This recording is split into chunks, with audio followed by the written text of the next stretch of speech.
say what? Look. I'm on tour right now. New OGs. The New OGs is a State and Madison entertainment production and is brought to you by Solar Masters. Look, Illinois is changing how people get their electricity, and Solar Masters is helping homeowners in Illinois take advantage of a program that lets them get solar power at no cost. If you're a single-family homeowner in the state of Illinois, you can lower your electric bill, you can raise the value of your home, and you can do something good for the environment without paying a single dollar out of your pocket to do so. In fact, Solar Masters can only work with you if they can save you money. Solar Masters is a Black-owned company and a SunPower dealer, an American panel maker with over 30 years of solar experience. They even have a referral program that pays out as much as $500 per referral. So head over to www.gosolarmasters.com and get in contact for a free consultation or to refer. Yes, sir. Yes, sir. What's going on? Just real quick. Real quick. You need some answers to some questions? I need some answers, but where the fuck is the new guy? The new guy's out. He's out. He's doing Hollywood stuff today. He's gotta go be. Mr. Big Time get to take days off because he's clearly the most famous of us three and actually has shit to do right now. Yeah, the famous guy had to be somewhere today, so he couldn't be with us on the show. He's not gonna be in today. It's you and me all day, baby. All right. Get solar, get $500. I don't need to say shit else. Back to the show. Yeah, if you want to try and get some money so you can chase your dreams like Hollywood Hines, go ahead and get over to www.gosolarmasters.com to try and get a quote for yourself or to refer somebody that you know. Also, we are brought to you by People of Comedy. Get over to People of Comedy on Facebook. See all the great shows offer their check-in daily. You've got new, fresh podcasts you can watch and listen to wherever you listen to pods. So many great shows on there. I love them all. You guys should really go check them out. James, how are you doing, man? What's going on in the world? I'm okay. Yeah, you know, that sounds like a pandemic. Okay, it's an interesting couple weeks, but you know, I'm all right. And speaking of People of Comedy, we actually have a new show coming, I believe, in 2 Sundays with the legendary Chicago comedian Michi Hall. So be ready for that. That's very exciting and new, and a couple more surprises along the way are coming. In May and June, so we're trucking right along here. It's gonna be called "Did I Go Over My Time?" I'm just fucking with you, Michi. I love you, dog. I'm glad to see you on the channel.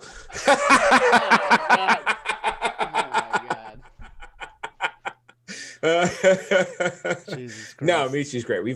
I've got some funny going over my own time stories that people love to tell also. So I do like to hear Sure. So, who's talking shit, Michi? That's great. You got a new show coming out. That's with Michi. That's awesome. Yes, Is it what's it going to be called? Do you have a name for it? We don't have a name for it just yet. Or if we do, I forgot, because it has been quite a week and my brain is scrambled right now. But yeah, it's coming. I think in 2 Sundays, and then a couple more surprises are coming in May and June as well. So we're real excited. That's awesome, man.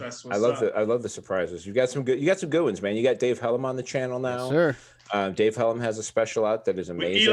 With my man Eli. Yeah, with Eli Hamilton. It's been great to see. It's been funny to see, or good to see, some of the responses to Hellum's album that's out.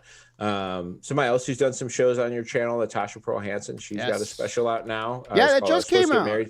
Yeah, I was supposed to get married today. Yeah, she did the show at the venue she was supposed to get married at on the day that was supposed to be her wedding day instead of getting married. Which is like, if you want to commit to the comedy bit, that is the best way to do it. It's also a good way to not waste the money you spent on the venue. She's gonna make money on it. Yeah. That is an excellent booking idea. Like in lieu of gifts, just drop $40 on a ticket. Yeah, just invite your whole family out. Like, they're gonna watch you get married. Yeah, everybody. And then instead, just record a special. Like, I wouldn't even call it a ticket. Yeah, just we're doing. Everybody just asking everybody to donate $40, and I get like 200 people to come out $40. I make 8 G's and film a comedy special. Everybody's dressed nice, good drinks. I still do the open bar. They wouldn't bring $40. They'd bring you shit like a blender and shit. They just set up my comedy special registry. Did you make $1 million off your special? No, but I've got a food processor now. It's a great deal. No, but you gotta check it out. Her special's on Amazon right now. Hellum's, I think you can order it, and it is. It's also on Spotify. It's on Prime. It's on Prime for I think $5. Rob Hines, who is not here today. Rob Hines, who is not here today because he's actually doing press for his special. Lockdown. Yeah, special lockdown. Hold on.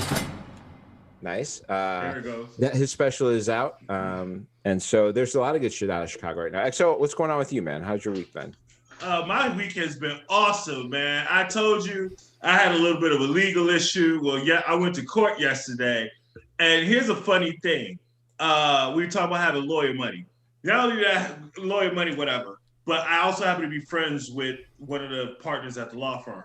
And he set me up with like their traffic guy or whatever. Never met the dude before. So when I get there, I'm looking around. Now, I don't know, you probably all seen that meme. If your lawyer's shoes look like this, you might as well just go and pay the fine and some shit like that. You know, it's like some bum-ass lawyer. My lawyer looks like he coached with Pat Riley back in the 80s. Like, this motherfucker was like the slickest dude in there. Like literally like a Shonda Rhimes castmate lawyer. Like this cool hairdo, very like Armani suit. Like, I was like, oh, I'm definitely getting off this shit. First person called up. The court started at 1 o'clock. The judge walked in at 1:02. I was walking out that motherfucker at 1:03. Like the bailiff like said, all rise. She came in, she sat down. The clerk said, my name. And I walked up. And the crazy shit is, dude filed, I don't know what exactly he did with the paperwork. I want to give him a big shout out. Whatever he shout did, out to judge, attorney dude. Attorney dudes love the judge started to like the prosecution walked up and was like, hey, he said some shit that fucked me up. He said there was a warrant, but we didn't get him, so we're gonna squash it. And I was like, wait a minute, we gonna talk about the fact that y'all fucked up? like that it should never been a warrant. You're just gonna be like, yo, we didn't catch this nigga. He like this was tag or some shit. Like we didn't get him this time, so he's free.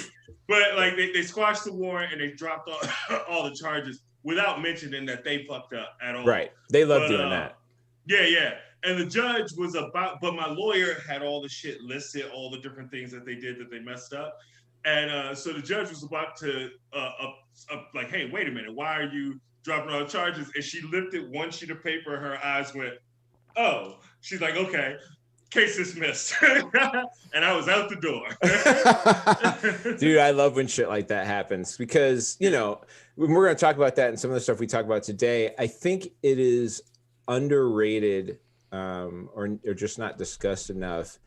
The fear that goes into having to deal with the criminal justice system or the legal system in this country, like the sheer lack of knowledge that the average person has about how it works, because it is nothing like whatever you've seen on television. Like, well, not if you're watching the court cases now, they put it on TV maybe, but it's nothing like the TV shows that you watch that are it's nothing like Shonda Rhimes, right? When you get in there, it's nothing like how Lex Luthor got tried on Supergirl 2 weeks ago. That is not how that shit goes down. It's totally different. They start half the time, especially in like shit like that, like half the time, a lawyer and a judge, they say some weird ass words to each other back and forth. And then all of a sudden you're just being moved to another room. You're like, all right, I guess I'm going here. Did I win? What happened? Do I owe money to somebody other than you? Goddammit. What is happening right now? You know that Vegas game where they just like flip the tiles? I forget what it's called. It's like a card game where they just flip these weird looking cards and you don't know if you like, they got to tell you if you won. I think that's it, Keno. Yeah, that's what court is like. So if you don't have a lawyer, that's 100% Baccarat. That's what I'm talking about. Yeah, Baccarat is weird, man. I don't even know. Are those cards or are they like mini brick things? They look like mini like. Yeah, that's what I mean. It looks like a game that they brought from the Flintstones. Like mahjong tiles or something. Yeah. It looks like some shit they brought from the Flintstone tiles. I was about to call we play with real brick tiles in this. Like, what the fuck, man? Get cards. What are you, 7? Yeah, I almost called it mahjong because the tiles look like that. Yeah, it was dope, man. And dude, and there was a mix-up about who had excuse me, guys. Sorry about that, people. There was a mix-up is fucking you up already. About who had my driver's license. And I had to walk back in without my attorney. And the sheriff was so goddamn nice to me. Like, I was like, it was Twilight Zone-esque. He was like, oh no, let me explain to you exactly what you need to do. And boo, boo, boo. And it was almost like I had a white people force shield on. You know, so like a magic spell on me to make me look like a white person to white people. It was very nice. Was your attorney like white? My court attorney was white as fuck. Oh yeah, well okay, well. See, yeah, hey, when it comes to the law, I'm all about W's, baby. I cross the racial divide. Wins, whites, and wingtips. I'm about black. If it's some cold black attorneys out here listening to this podcast, send me your shit. Wings, whites, and wingtips. That's what XL is about. The 3 W's of winning in court. You know what I mean? You got to have them. You got shot number 2 this week also, right? I got shot number 2 on Monday, and it fucked me up for like 35 minutes. The same day, that night, I tried to preempt, and maybe this helped. I don't know. I tried to preempt all the shit. I tried to go to sleep early and drink a bunch of water and pop some Tylenol right after I got the shot. And right when I tried to get up and go do some shit, my body was like, "Nah, sit your ass down." And I was fucked up. But then I was like, cool. Like, it was not even like, I don't even feel like it was an hour. Like an hour later, I felt good, but I was still nervous. So I was like, this shit gonna come back, but it didn't. Yeah, I got shot 2 on Tuesday. So if anybody's listening that books anything, you can start sending out those requests for both X and me. But I got shot number 2 on Tuesday, and like, you know, like I was telling you earlier, like other than the arm soreness, which was definite, like you got arm soreness, but that's not crazy. And I zonked out on the couch for like 4 hours in the middle of the day. That's about the craziest thing that happened. And the rest of it was just like me just being like, am I feeling lethargic because it's a pandemic and I've been in this house for a year, or am I lethargic because of the shot? Either way, it's fine. I haven't felt sick from the shot though. Like the shot itself, I haven't, and it was Tuesday, it's Friday now. So I'm going to assume that I'm probably going to be fine. I don't have any issues for it.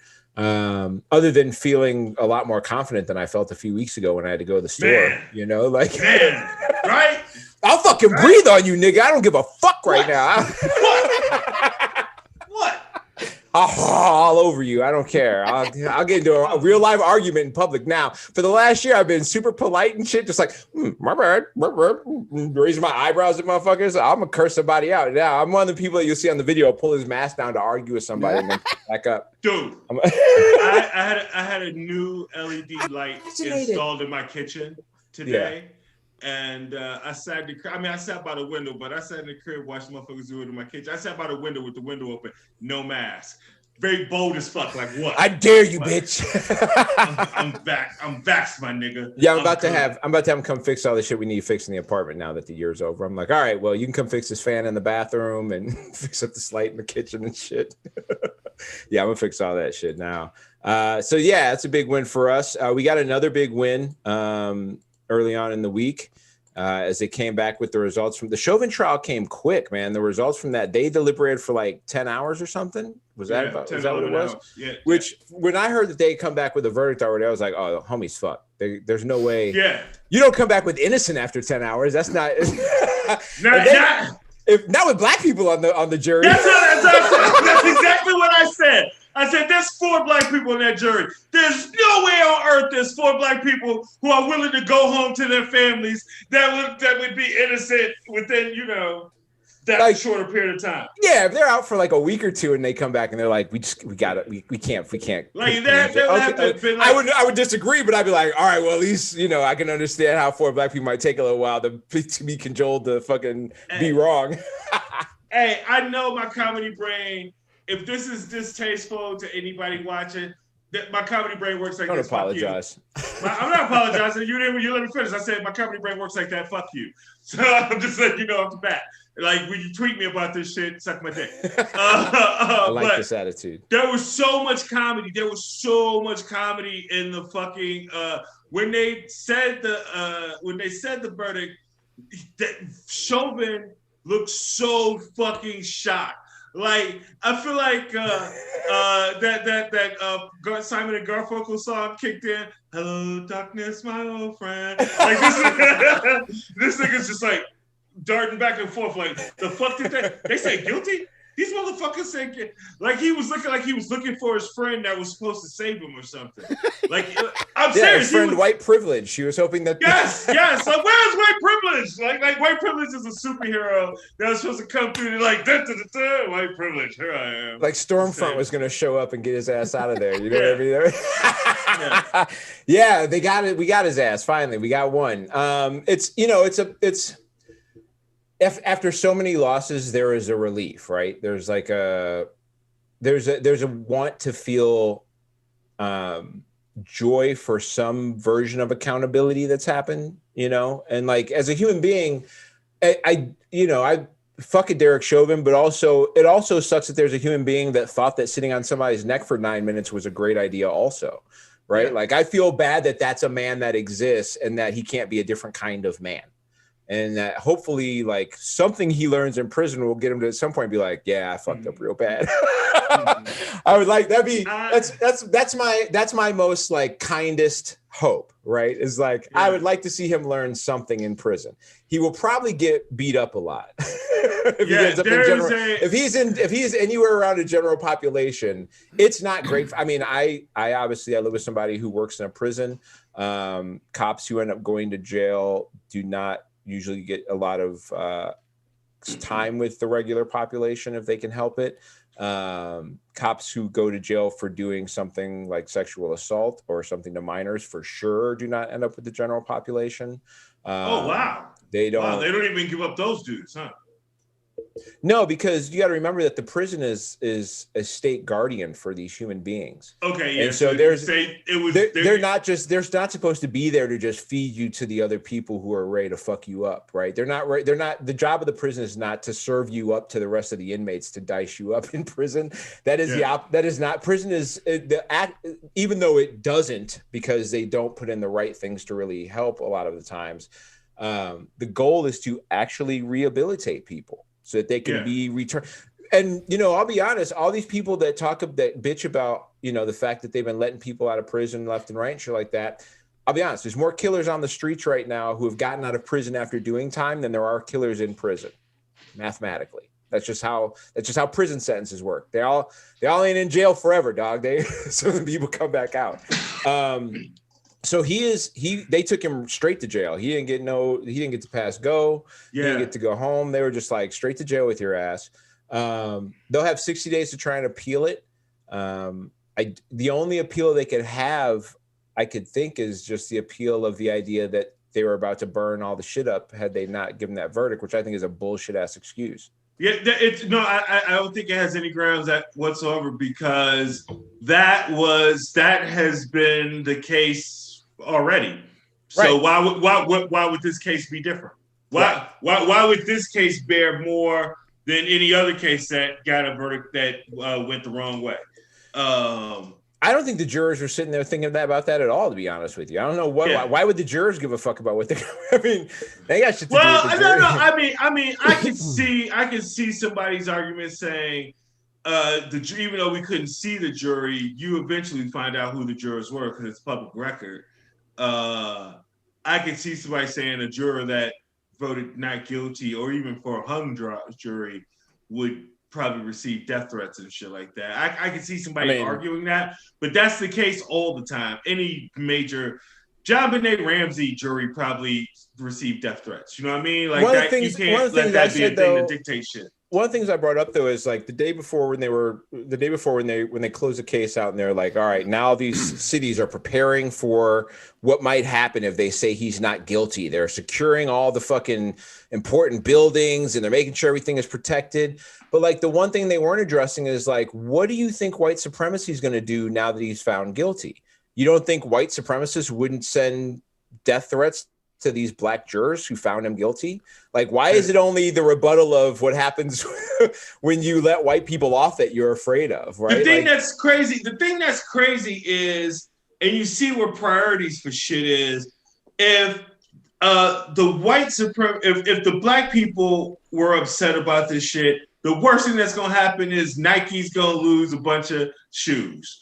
Right? That's like the high end of what happens. Maybe some flat screen TVs get boosted. You know what I'm saying? That's like the shit that they're going to talk about, the looting. Some windows get broken. But if the white, if the white supremacists fucking attack after this, a bunch of people are gonna die. You know what I'm saying? So it's weird to me that they're so worried that our society is so fucking worried about some fucking windows that are insured. That's how, well, when you look at who's been running the shit. The other thing I'm worried about is that the system is still fucked up, right? Like even the fact that people are making jokes about, there are people who've made jokes, of course, whenever anybody goes to prison, somebody wants to make a joke about them getting raped. And what it brings to light is the fact that the prison itself is also still a fucked up place and a fucked up system.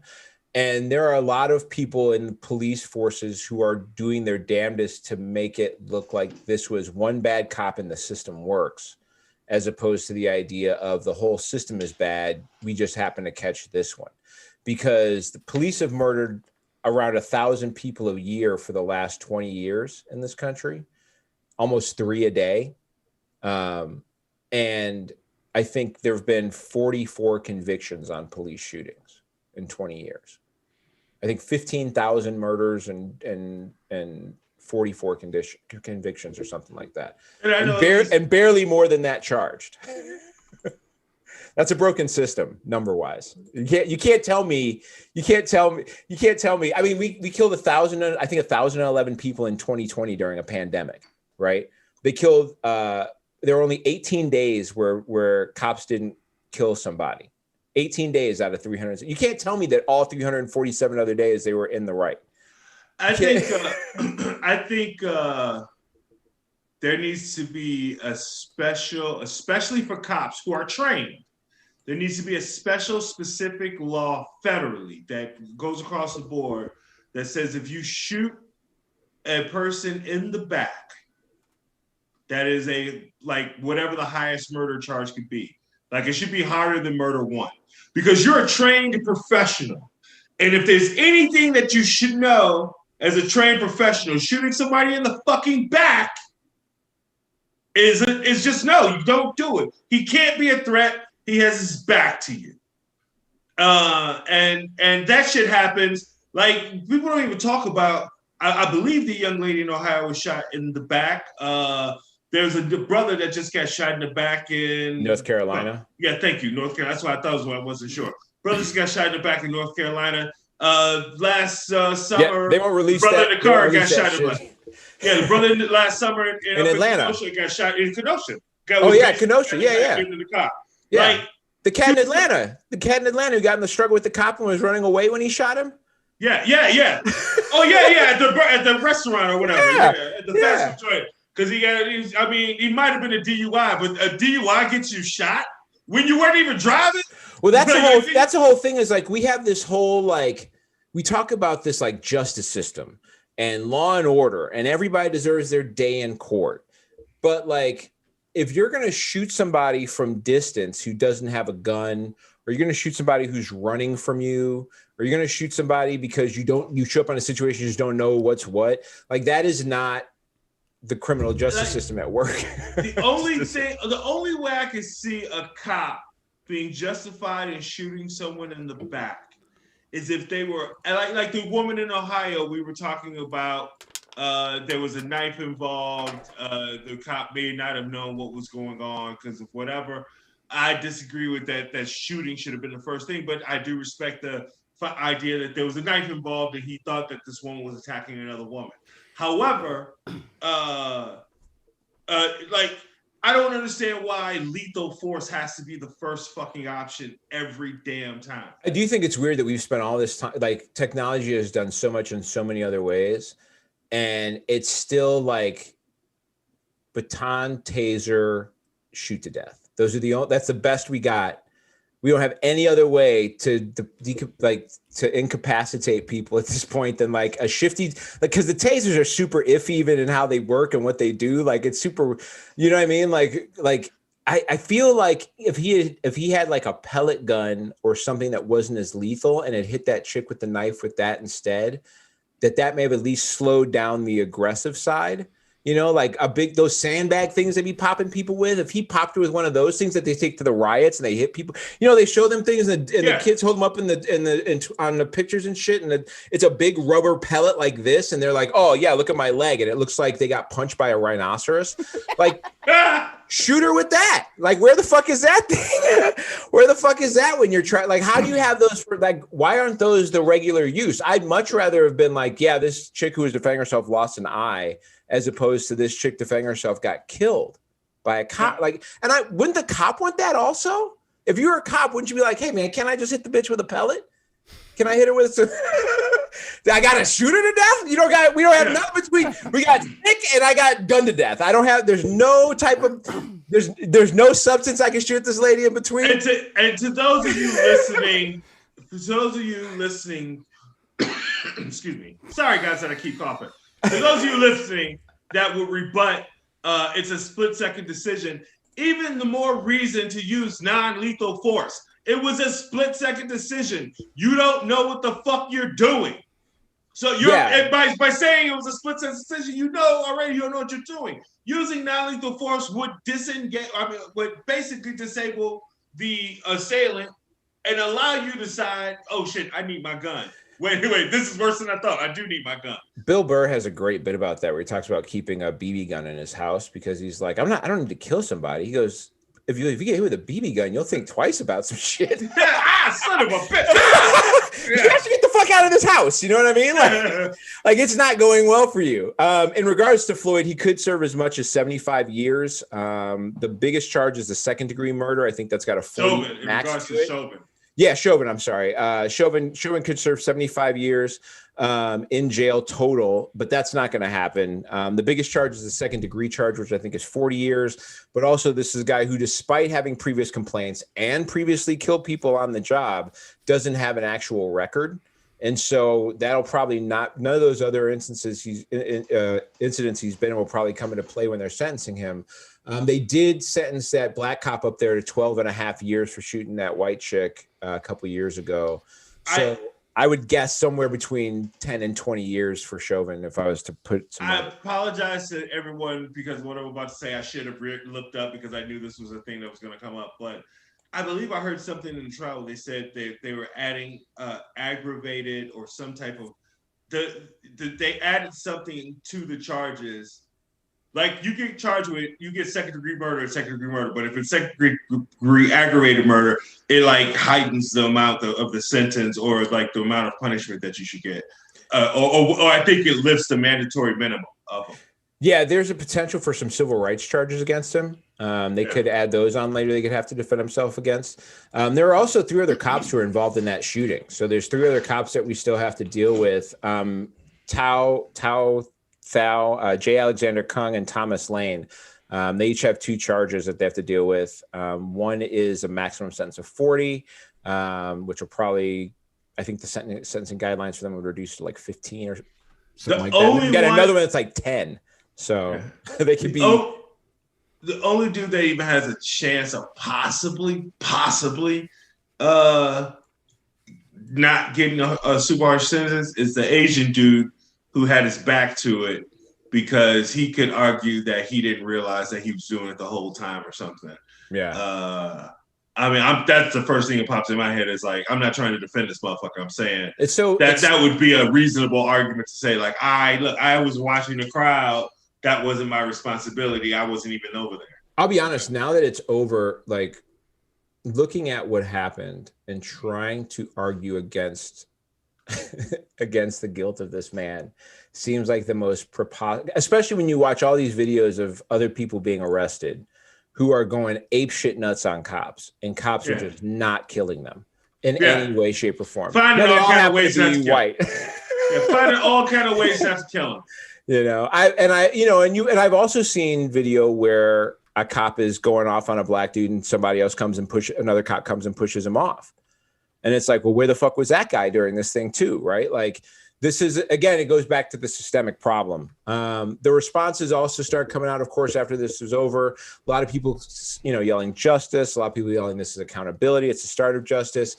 Maxine Waters at one point was out in the streets yelling, hey, man, we got to get we got to start pressing these motherfuckers on this shit, basically. Yeah. She said some shit that got everybody on the right up in arms. Kevin McCarthy tried to censure her. That got shut down.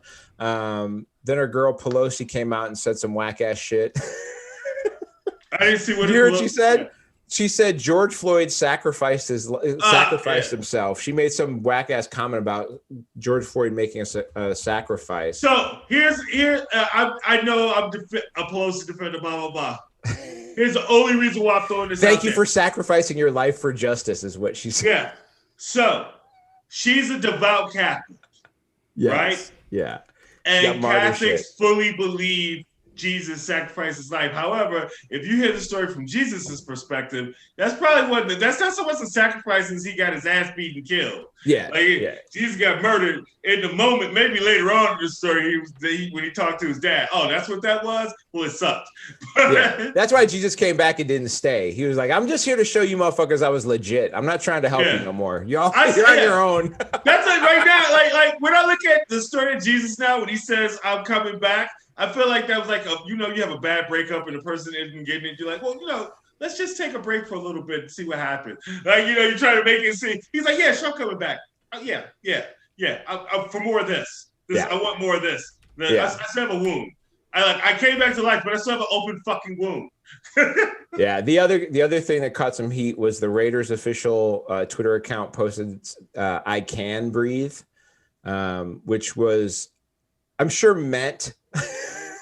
He meant to be like, hey, we can all breathe now because they finally got one. But it came off. It's old white guy owner again. Yeah. The Davises who have like really weird relationships with barbers. Yeah. I got so much money and such bad haircuts all the time. But you know why? Because you got so much money. Who the fuck's gonna tell you that? He looks like he's Captain Kangaroo's cousin. He looks Captain Marsupial. the oldies brand Captain Kangaroo. Lieutenant Kangaroo. Sergeant Wombat. Look up Al Davis Kid and you will see a picture of a dude who looks like George Clooney can get his hair looking like that with a Flowbee. What the fuck is going on with the young Davis Kid? Like what's happening? What's the guy's name? Mark Davis. That's his name. Mark Davis, yeah. Yeah, look up Mark Davis, owner of the Raiders. It's like what it looks like he put a cone of hair on his head. It's a weird. I wouldn't talk shit about somebody who has a bad haircut, except for this man can afford not to. You know what I mean? Like you can't be afforded to not have it. There's no reason for him to look like that. But yeah, it's just the people who are happy that we finally got a guilty verdict, as a start at least, are excited. There's a lot of people on the police side or on the right who are going to try and claim this was just a bad cop and the justice system is still infallible. But they work so quick to start spinning it into other ways. And immediately, when more trauma happened right after that, like we've been discussing this Ma'Khia Bryant situation where the 16-year-old girl who's at her place of residence called the cops and said, there are two grown women coming here to attack me. The cops show up.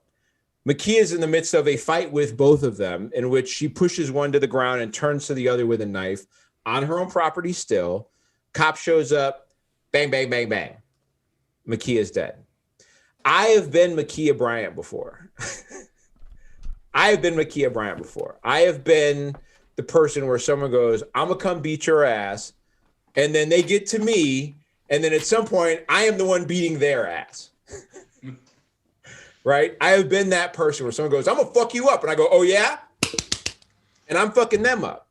And the idea that a cop would show up and think that I am the person who is wrong for defending myself, self-defense, and the fact that could have easily been me is and also I've got a 15-year-old daughter, which also makes that troublesome because I would want her to defend. I don't see anything crazy about what that girl did in defending herself. Yeah. Sorry. She did everything right. Except get shot by the cops. She called the police and then she defended herself. She says, you have every right to defend yourself. We have laws in states so you can stand your ground. So in Ohio, you specifically have a law that is a stand your ground law that allows you to defend yourself if you find yourself in reasonable danger. So anybody who says, like I said earlier, the cop, like, how would he know? Like, ask a question. Use non-lethal force first. do other something. This is a 16-year-old girl. I cannot imagine that cop looked at the 16-year-old girl with a knife and thought to himself that he couldn't take her. Like, you know what I'm saying? I don't, unless this was a young Serena Williams type woman. I don't mean to make the joke about it, but I can't imagine looking at a 16-year-old girl, even with a knife, and think that I needed to use a gun. Like, I mean, my mom, especially if I had other weapons on me. I had a taser on me. I had a billy club on me. I had other weapons that I could have fought her with. I feel like the gun would be a last resort. My mom was do some crazy loosey-loose shit before I use the gun. My mom was a teacher in a school in the Chicago area in which the city in which the school was located in disbanded their entire police department because they were so corrupt. Okay. It was a bad school. The education capability was good there, but the students there were all from poverty and obviously a lot of gang shit and fights all the time and shit like that. The feds came in and arrested everybody, right? Oh, they arrested the police chiefs and everybody. Yeah, my mom worked there for 30 years. She has broken up fights. She's been there when fights were broken up. She's seen fights going on. No one ever got shot with all the weapons and knives and rocks and nickels in a sock and all the fucking shit that people coming out of shop class with weaponry they would then wield on somebody. No one ever got shot. And so we're back at this thing where, like, if you give somebody this option, right? Like, you got this gun option, that'll stop a motherfucker for sure. Well, yeah. But if you also spend 400 years degrading who a group of people are in the continuing DNA line of the people who then have to go and serve and protect them, you're going to end up with a lot of black people getting shot for bullshit. That's just, I don't even see how that's a hard thing to parse together. The only reason it's hard is because some people have to realize that's their cousin or their brother or their aunt or their sister who is out there doing the shooting, right? And you gotta be like, oh yeah, we fucked up. Or you're a member of the group of people who are willfully trying not to. Correct. Yes. Like Tucker Carlson, who literally snapped on his show when the police expert that he had didn't go with the line of reasoning that the guilty verdict was wrong. Did you see that? Like, he literally he cackled, and when the guy kept trying to explain why Chauvin was rightfully guilty, he shut him down. Like, nope. Like, he shut down a 30-year cop who was like, yeah, I've used force a bunch of times, or 21-year cop he's like, yeah, I used force a bunch of times over 21 years. Yeah, of course, all the time. The cop was almost like foul. How he's like, yeah, all the time I use a bunch of force. Yeah, I use force all the time. But like, that shit was fucked up. And then Tucker does this cackle laugh, which is just like. He did that 2 nights in a row to the point where I'm like, I think he's starting to finally lose it. Tucker Swanson. Yeah. Tucker Swanson is the guy's name. He's a Swansonaire, ladies and gentlemen. This guy bitches about the elites all the time. He's worth billions of dollars, not millions, billions of dollars. Billions. He is an elite himself. He's an elite himself. Right after that, after the Ma'Khia Brown, the Ma'Khia Brown situation, which by the way happened like while they were announcing the verdict for the Chauvin trial. Additionally, in North Carolina, as we were talking about, Andrew Brown Jr. was shot trying to drive away while the police were trying to serve him a search warrant. Literally, the guy was just, again, we're back in this situation where it's like, why are you trying to shoot somebody who's trying to drive away? Yeah. You know who the guy is. Just get him later. Yeah. Just get him later. Yeah. It simply needs to be federal law. If a trained police officer shoots someone in the back, that's murder of the highest degree. Because you're a trained officer. That's not a mistake. That's intent.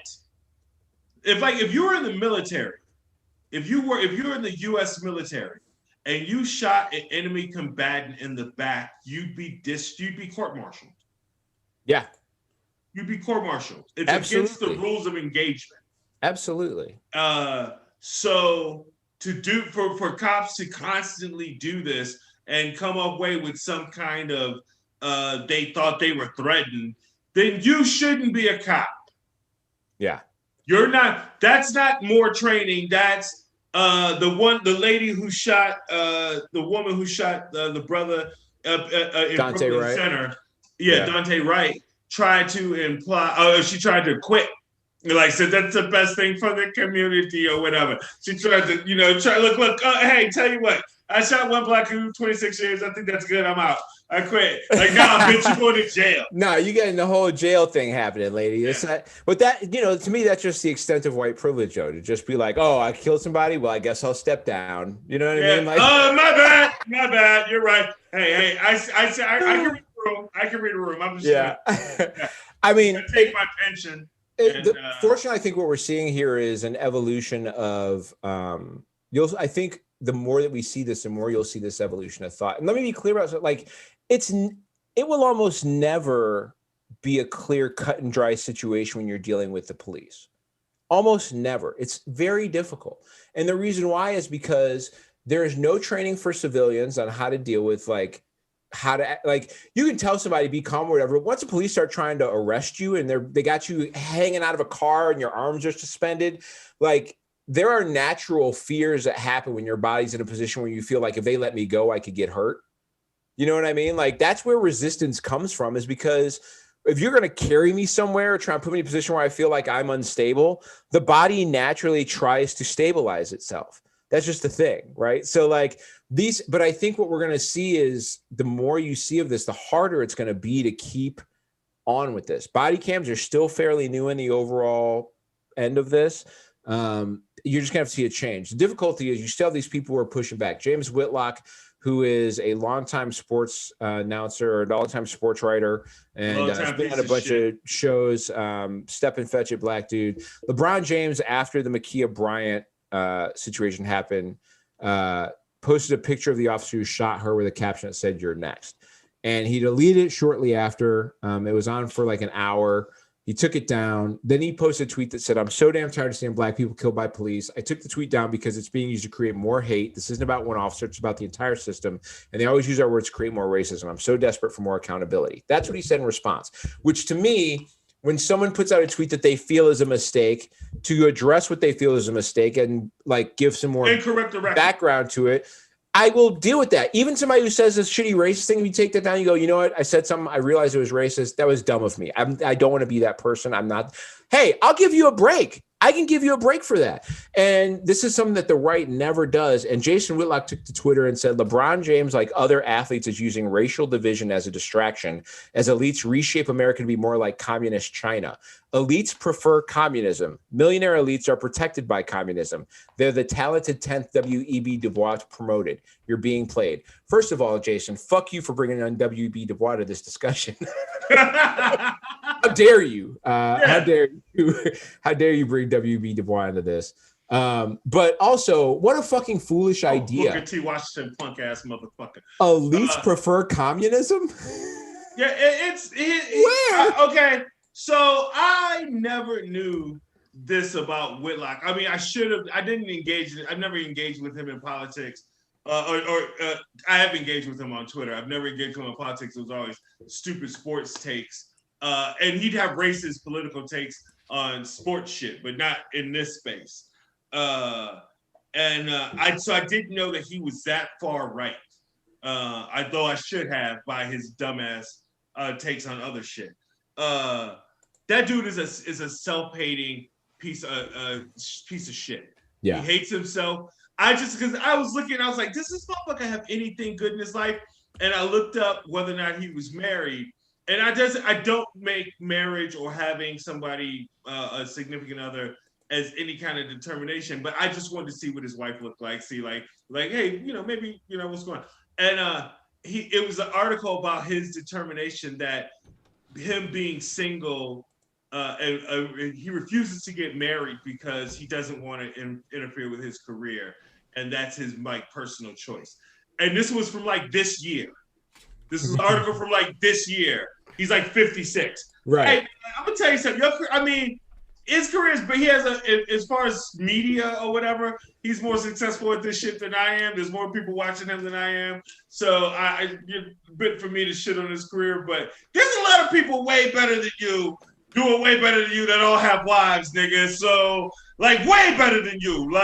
Tony Kornheiser has been married my entire life. How hard do you have to work to be that average? On you. Yeah, Tony Kornheiser is dunking on you. That nigga salary for like half a season is probably more than you make in 2 or 3 years. And he's got a wife and a family and shit. Imagine working that hard to keep his career going, and it's so hard you have to stay single just to be that much of an asshole. I love the mental gymnastics. And the crazy thing is, I wish I was so appalled by an article. I clicked off of it, and I'm just now realizing I wish I knew the name of the piece of shit that posted. Because the article, I realized I was like, who the fuck posted? I mean, who the fuck would publish this shit? And it was like this. I'm pretty sure it was like directed towards incels type shit. It was some shit that was promoting to them. You know what I'm saying? Yeah. And he was like justifying his solitude. Not that he is a disgusting, and I ain't even talking about his weight. I'm a fat dude. I get pussy. You ain't being fat don't stop you from getting laid. Being a piece of shit does though. that hurts your game a lot. That'll do it to you. That'll do it to you. Speaking of pieces of shit, Ted Cruz and Lauren Boebert both piled on. Ted Cruz tried to claim that LeBron's tweet could be interpreted as a call for violence, which I don't know why you would think that, considering we haven't killed any of the other cops who have killed black people. That's not a thing that's happened. So why would you think you're next would assume that? Lauren Boebert claimed, she goes, LeBron James truly has a lot of nerve targeting a police officer for doing his job. I'm not sure what China has on him, but his constant push for division in this country is obscene. Talk about oppression from a multi-million-dollar mansion.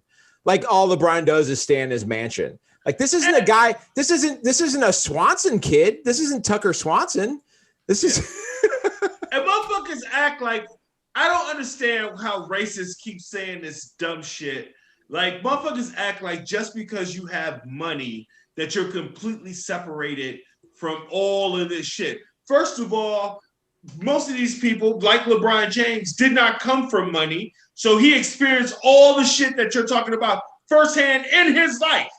Like the first half of his life. He's not even 40 years old yet. And he didn't start playing until he was 18. Until he was 18. They spray painted nigga on this man's garage like 4 or 5 years ago in LA, nigga. Like 2-3 years ago, they spray paint they're not spray painting nigga on Lauren Boebert's garage.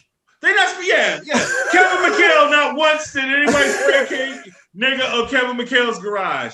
Anywhere in Boston, when he coached in Minnesota, nowhere did they spray paint nigga on Kevin McHale's shit. I also think it's funny for Lauren Boebert to try and defend the police when she was like, she had friends who were part of the Capitol insurrection.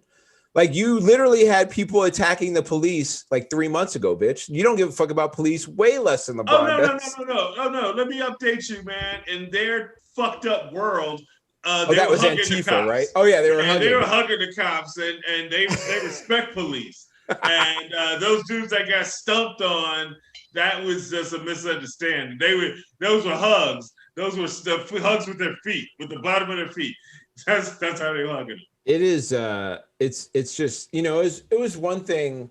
Like I remember in the 90s reading some stuff about affirmative action, and there wasn't as much like early 90s reading stuff about affirmative action and being like, I don't know, maybe there's some shit that like, are things getting closer? Then Rodney King happened. I was like, oh no, things are not getting better. There's nothing better happening here. And then the more that there is like tacit evidence that you can find, like the internet has really fucked up white supremacy in some ways. And that it is so easy if you're just watching to see how like substantial it still is, and the reins of where it all comes from, and to be able to collectivize somebody's words over time.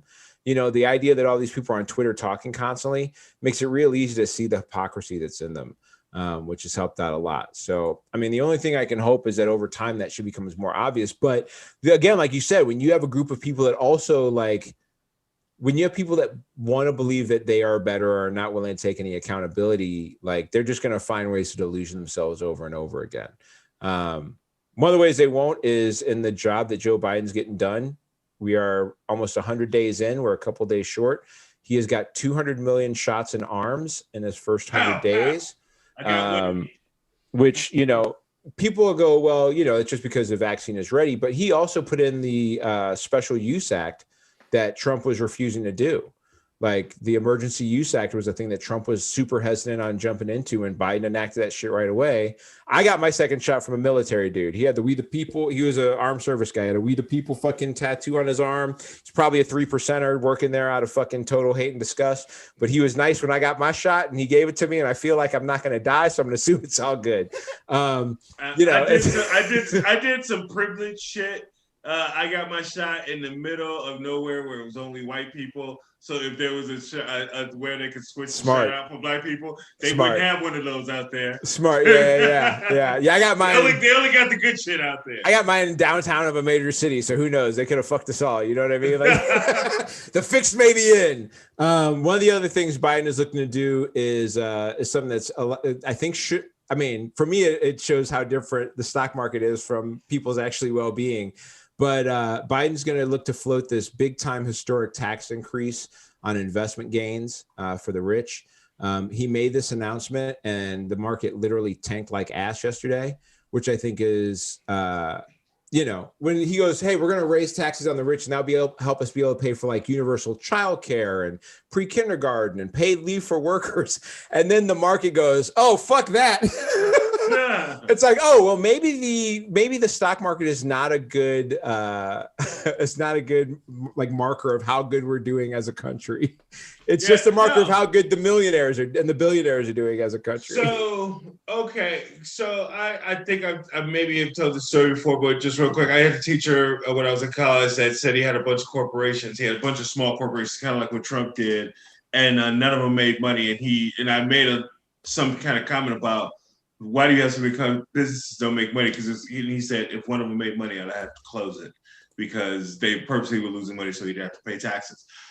The stock market is a thing that wealthy motherfuckers put money in and gamble. And if you go start taxing, I don't think it's going to affect the stock market long term, like where people are just going to totally take their money out of it. It would be just like if Vegas just said, hey, because of COVID, we're going to start the tables at minimum $20. Yes, that's going to stop motherfuckers coming at first. Right. And then slowly but surely, motherfuckers just going to be like, fuck it. That's and Vegas is going to be, it will do fine. Hey, Vegas, don't do that. Well, here's the other thing. Here's the other thing that is the real truth behind it is if you could actually get some of these things passed that where these taxes are going to go and help all these young children who will at some point be adults who at some point contribute to society, whereas they might not have before, you may actually end up with more people down the road who could afford a $20 table. And that's the thing they don't want. These millionaires right now are just like, no, we would like it to just be us who can afford the $20 tables. We like the way that we're gambling with our crew here. We don't want to gum up the works with all these other motherfuckers. Like that's gonna, we don't want to take away from the shit we got gambling with. He's looking to raise the marginal income tax rate to 39.6 from 37 on the top end. He's also looking to double the taxes on capital gains to 39.6 on people earning more than $1 million, which means if you make less than $1 million, this is not going to have anything to do with you. Like if you make less than $1 million and you don't like this bill, you're a fucking idiot. That's literally, that's all that means. That's all that means.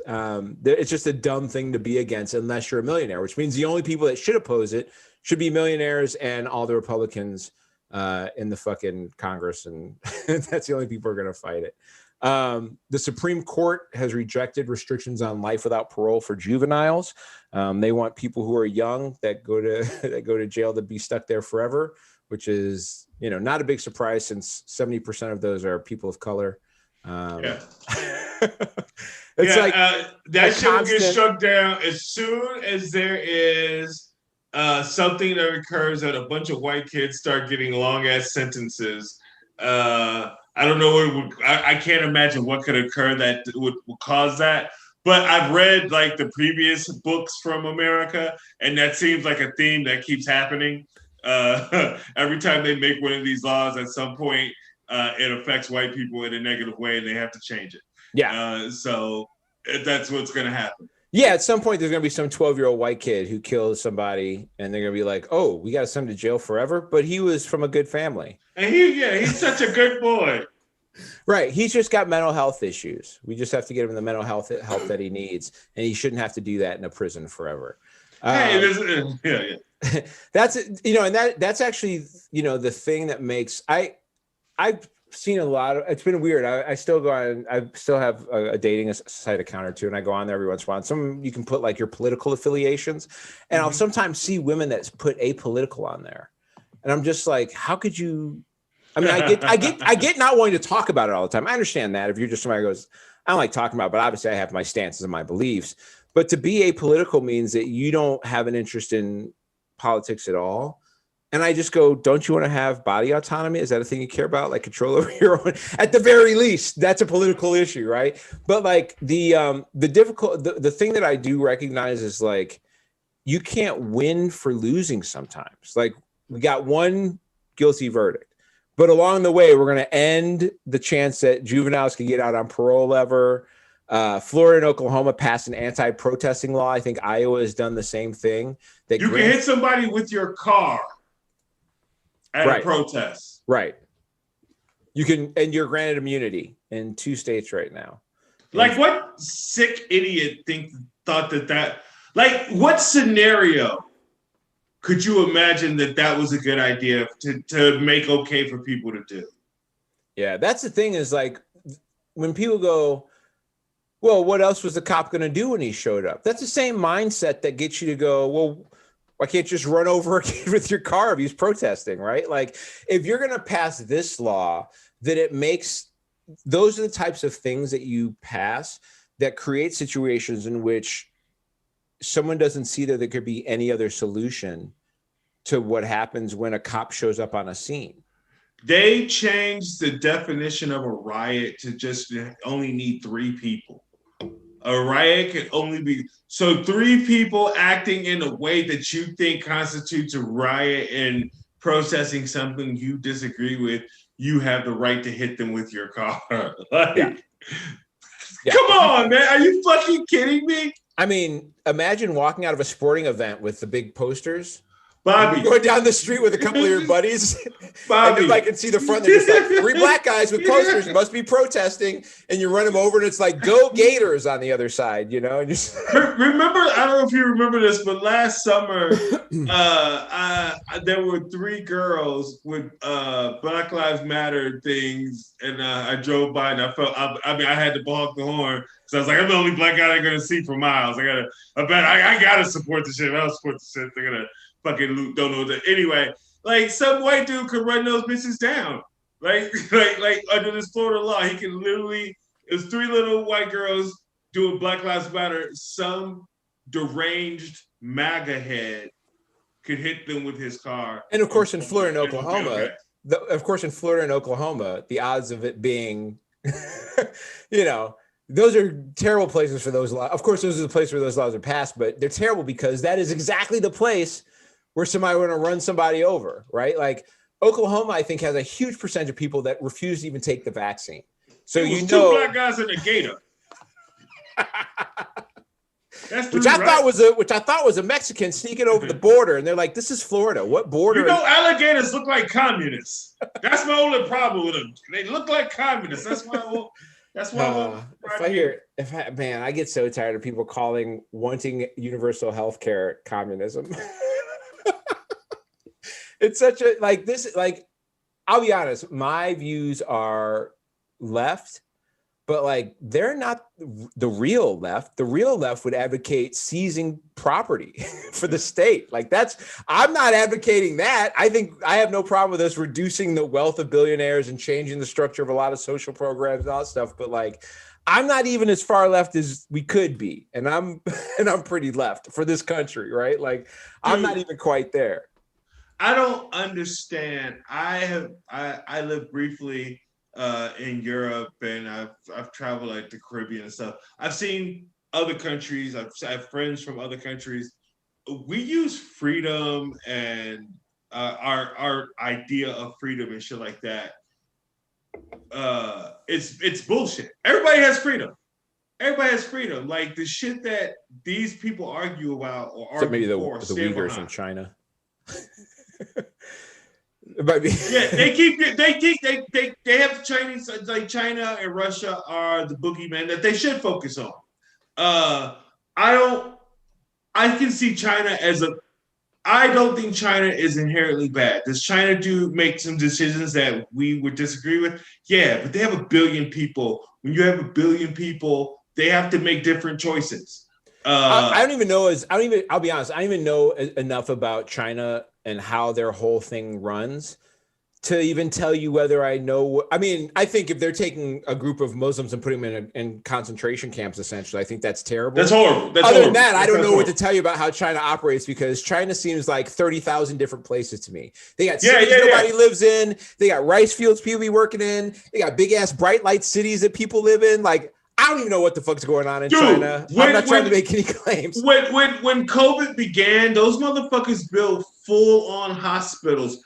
Built from side to bottom, like 3 days. Full on working hospitals in like a week. These 3 hospitals were built this week to prepare for patients for COVID. Like, what? Yeah.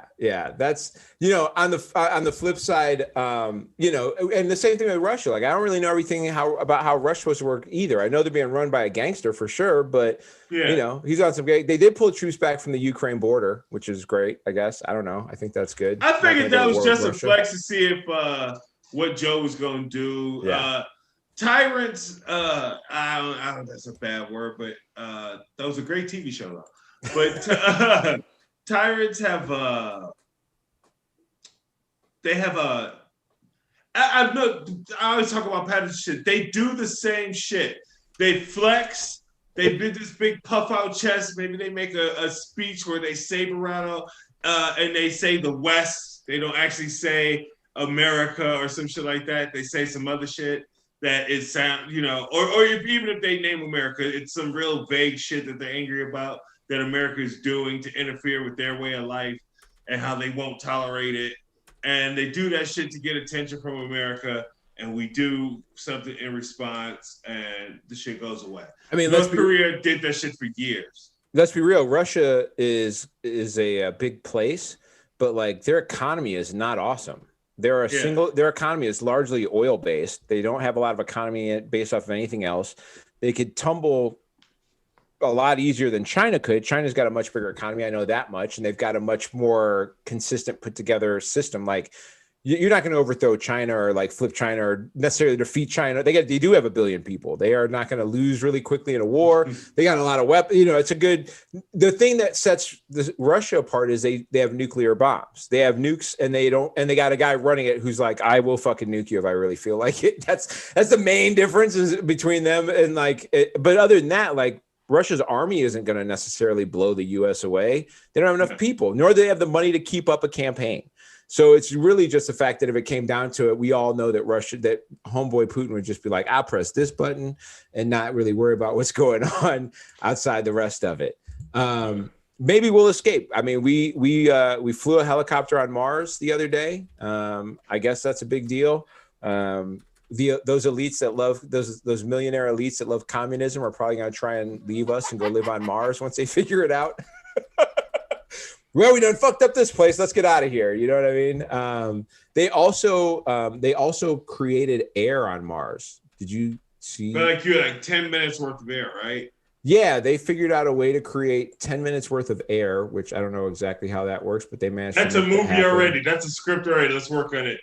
10 minutes of air is a start. If they can create 10 minutes of air, they're gonna have all types of other shit going on pretty soon. Once you can create 10 minutes of air, you can do some shit and max that out. Hey, Disney probably just got excited as fuck. Like, it was like 10 minutes of air. All right, let's start making plans. Like, there's a Mars Disney being designed for billionaire motherfuckers right now. I promise you, fam. Hey, did you see that dude that came out with he came out with an opinion piece in like the Orlando, whatever their newspaper is? This dude came out with an opinion piece complaining about the fact that Disneyland now allows people to have their natural hairstyles are and tattoos and they took the song of the South out of the log ride or whatever the fuck it was. And it's just some white guy mad that they took the racist shit out of Disneyland. It's like, I'm mad that this company doesn't want to do racist shit anymore. they may not get my money ever again. And it's like, good. The last thing I want is more races at Disneyland. Stay your fucking ass at home. Here's the thing. I think what the transition is happening and why Derek Chauvin had that look of shock and why these guys are making this argument is for the first time in history, I think the numbers are against the racists. Like the 60s wasn't, they had to do it. It was this will be easier than keep fucking fighting this shit. And I think in this day and age, there's enough people in on both sides of the aisle that have moved closer to this position where you just can't be you just can't be that shit without some kind of repercussion. The idea of anti-racism was not really a thing in non like colored communities, right? And like white communities, like anti-racism is a term I've only started seeing show up in the last few years. Mm-hmm. And the idea that I think the numbers were somewhere around, I don't know what the total numbers were, but maybe 20 million white people were out marching, I think were some of the estimates last year during the protests. Like, it's one thing when you kill a black dude who has a criminal record on the street and you're a cop and a bunch of black people come out and protest. But like, I was at protest last year. James was at protest last year. You know, like there are a lot of people who were white at these protests. And I think that is, you know, not to say that we need to be saved by white people in this country, but it is real hard when you are fighting from the bottom. If you don't get, like, even the Americans got some help from the French at one point to get freedom, right? Like, as much shit as we talk about winning our independence from England, we wouldn't have wanted if the French didn't come over and help out a little bit. Like, we're talking. You know what I mean? So like, I am very open to white people who are anti-racist being like, I will stand with you in this fight, because it's going to take white people deciding to not be racist anymore to stop racism. Other than just getting into some type of fight where somehow we wiped out all the racists. The only way is if you can convince enough white people to not be racist anymore. Like, we need to lure more people onto the side, because it's not black people versus white people. It's black people versus racism. Boom. That's the fight that's going on. Yeah. Right? Yeah. And I said this before and I'll say it again. We got to stop roasting the white people who try to help when they say the thing the wrong way, like Al Davis. Share.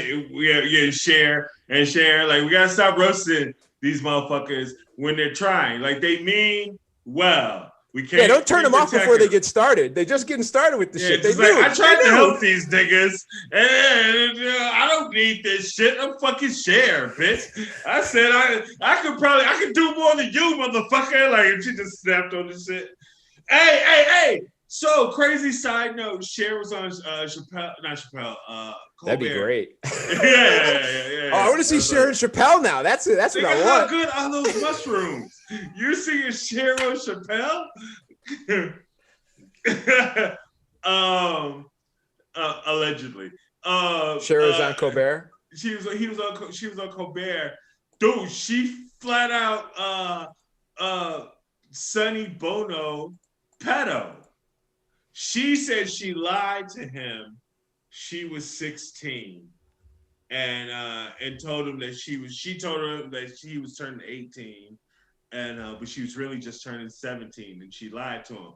And Colbert kind of tried to make a joke about it, and she's like corrected him, like, no, I was 16.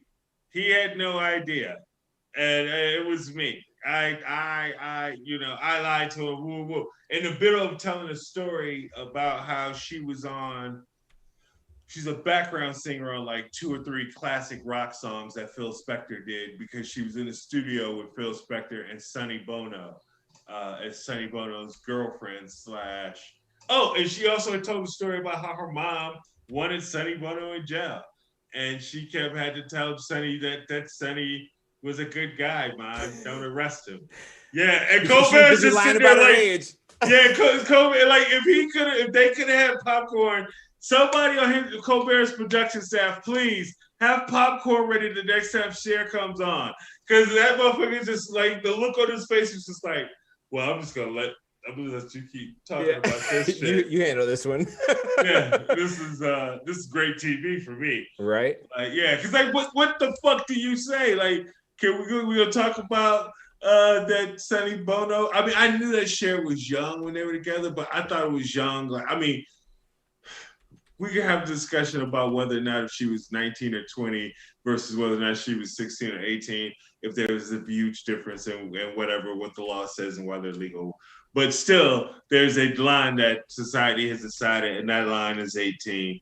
And I thought in the past when they said that, I thought she was like 19, 20. Right. Like that, and he was older. And yeah, no, it was not that at all. Yeah. I mean, even I'll be honest, I'm in my 40s now. I have no interest in somebody who can't even buy themselves a drink at a bar. I can't deal with it. I understand there are attractive 19-year-olds out there. The concept feels very weird to me. It doesn't feel comfortable. Very gross. Very gross. It feels very uncomfortable to me. I don't like that. Like, it feels weird when I think about being my age and I think about a dude my age being like, ooh, what is she? Is she 18 now? That sounds like a guy I want to punch in the head.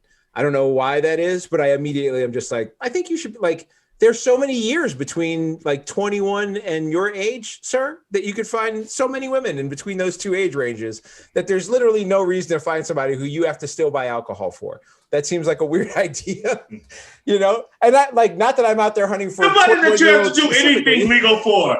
Like, this bitch can't have like power of attorney for that. Like, you have to do any kind of legal thing for right. that. If you start dating her at 18 and you die at 19, the bitch can't even take over your shit, man. You just got to head. That sounds terrible to me. Some other terrible shit. We've had some more tough losses. We lost DMX, then we lost Black Rob. Yesterday, we find out that Shock G, Humpty Hump, has passed away. He was the lead on Digital Underground.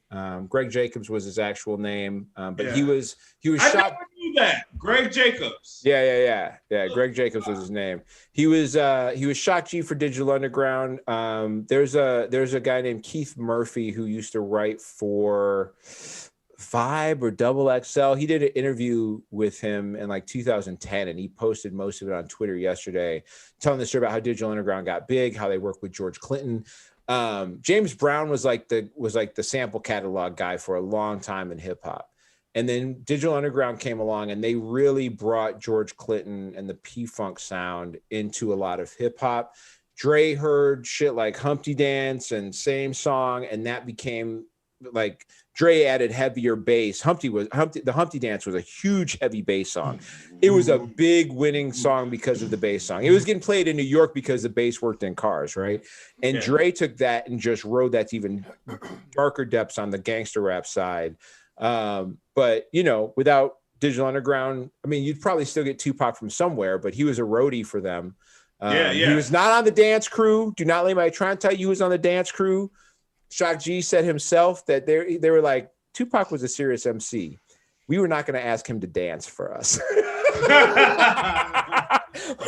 Like, we knew right away Tupac was a serious MC. He was not on our dance crew. He was a roadie. Now, did he start shit in every town we get into? Yes. Did he get into fights with cops everywhere? Yes. But did we ever lose anything? Hell no. Not with Tupac watching shit.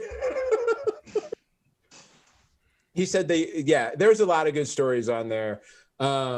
He worked on a bunch of different albums from the Loonies. He was on the 5 on remix. He produced for a bunch of people. He did remixes for Prince. He's been on Prince albums. Just a tremendous producer and a really underrated part of the hip hop scene, because the Northern California hip hop scene, you know, Too Short, Digital Underground, E40, you know, and then you start to get, you know, then you start to, and there are more. The coup. There's a lot. There's more, but it's just, when you deal with what came out of LA at that same time, the heavy gangster rap out of LA was really the ruling version of the West Coast version of rap that was happening.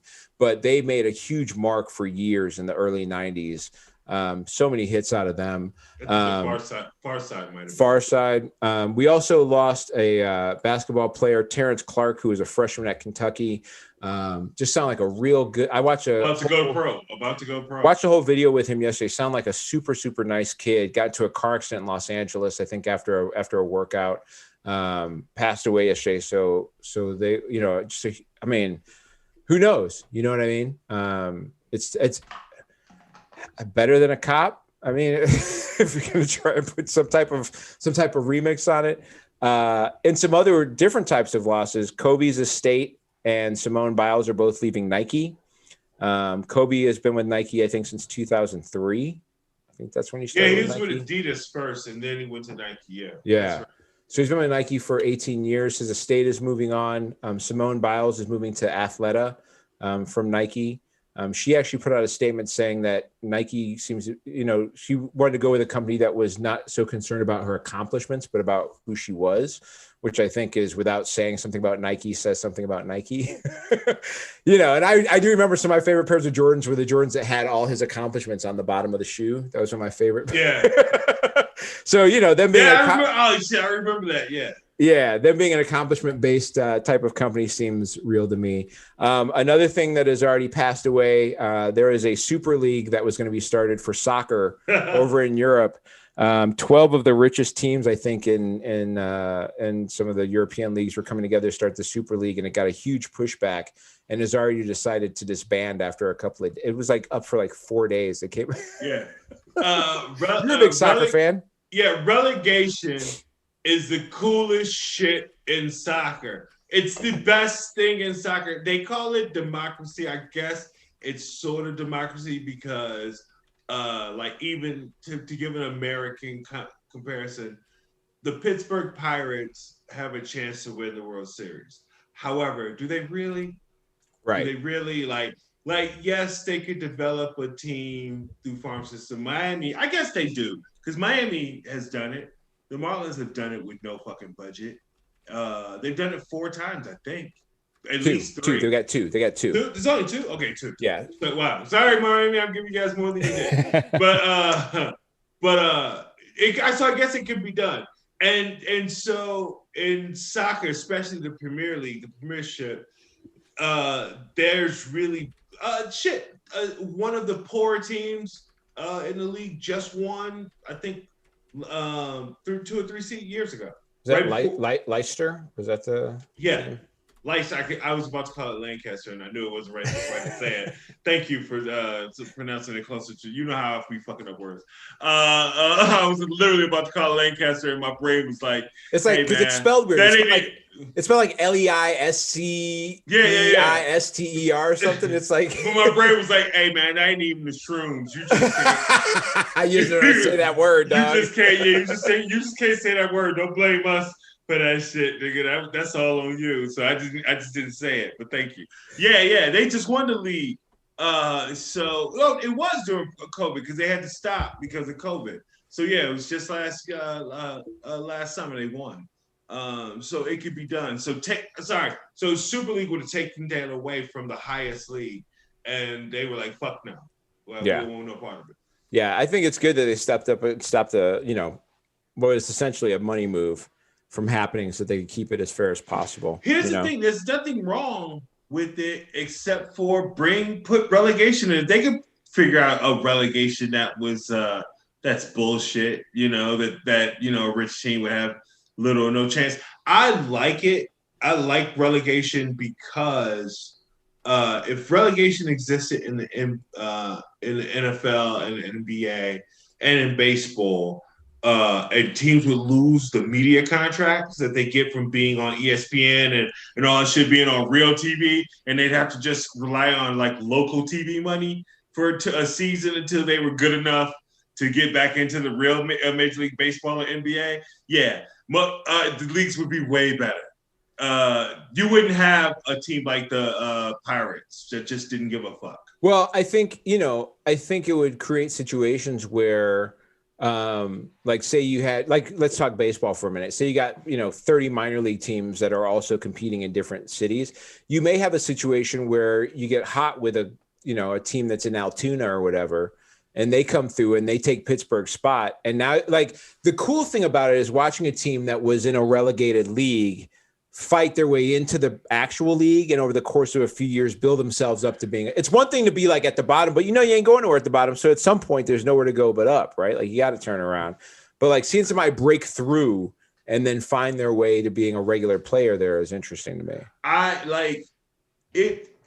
I'm a fan of the Premiership, but I'm not gotta look at every single trade and stuff that's made. I look at the big shit and stuff like that. So I forget that teams get relegated, and I'll see like a news thing about like some shit like United Frampton or some shit like that. I was like, oh fuck, I forgot about those dudes. They're back. That team hasn't been in the league for like 5 years. What the fuck happened to y'all, man? Like, some player on that team gets into a fight at a pub or some shit like that, or gets traded back. He was good enough, he gets traded to a real team. And I'm like, oh, that's where the fuck you went, man. Now I thought you was just out the league for some shit, But it's like sometimes a good player like Mohamed Salah before he was with he's with Arsenal. Before he was with Arsenal, he was with like a shitty team, just dominating the league, but with like a shitty team that never get out of relegation. Last thing I want to bring up before we get out of here is a little piece of good news. Sony has struck a deal with Disney Plus. All of the Spider-Man movies are going to be available on Disney Plus.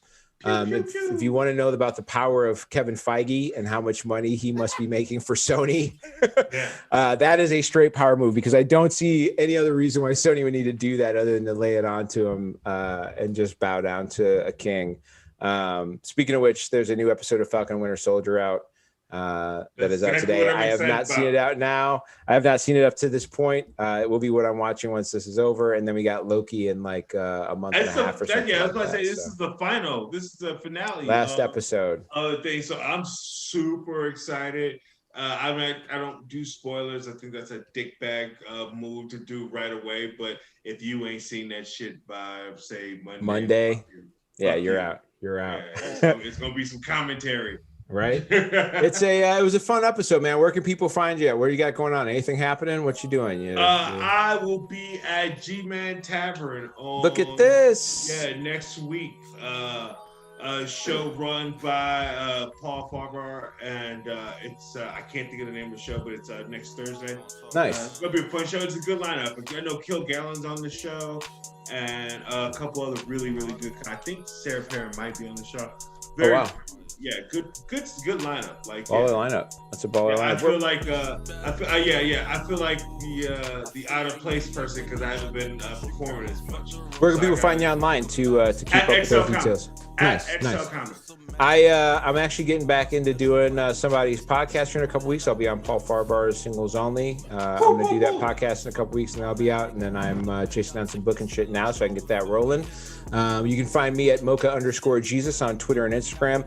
You can find our missing partner at Robert_L_Hines. He is off being Hollywood Hines today. Catch him at some point. Go to People of Comedy at People of Comedy and People of Comedy Network on Twitter and Instagram. Find all their great shows.